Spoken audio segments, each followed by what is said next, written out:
તો ફાઇનલી આજે તો રવિવાર, તો અમે બે ભાઈઓ તૈયાર થઈને જઈ રહ્યા છીએ મેરડીમાંના દર્શન કરવા માટે. તો તમે કોમેન્ટમાં જય માં મેરડી લખી દેજો. અમે આવી ગયા છીએ, તમને પણ દર્શન કરાવશું. બોલો મેરડીમાંની જય. તો ઉપર જતા હતા તો નીચે આપણને ડોગેશભાઈ ઊંઘતા દેખાયા, તો એમને ઊંઘવા દઈશું.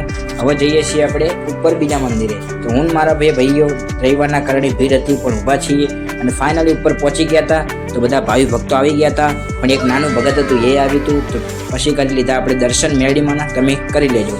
દર્શન કરીને નીકળી ગયા અમે બધા ભાઈઓ. મારા ભાઈના કપાવવાના હતા બાલ, તો એના હેર કટ કરવાના હતા, એટલે અમે બધા નીકળી ગયા છે. પણ એની પહેલાં કરવાની હતી આપણે એડવર્ટાઇઝમેન્ટ. એટલે તમને લાગતું હશે કે આ બધા શું કરે, પણ આપણે એડવર્ટાઇઝમેન્ટ કરવા આવ્યા હતા. આનો વિડીયો અપલોડ કર્યો, જોઈ લેજો અને કોમેન્ટ કરી દેજો.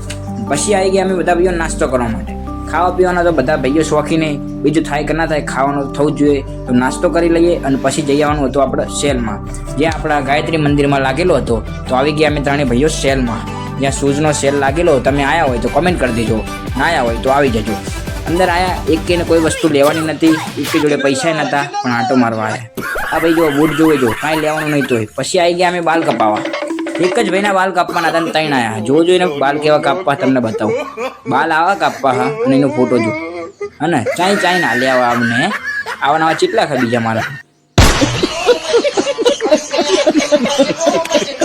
તો ફાઇનલી પછી પડી ગઈ હતી રાત અને આપણા ભાઈઓ ગયા હતા એમના ઘરે. અને આપણે આવી ગયા હતા રામાપીરના દર્શન કરવા, કારણ કે આજે હતી બીજ. અને હવે જઈશું આપણે પણ ઘરે. તો મળીશું કાલે.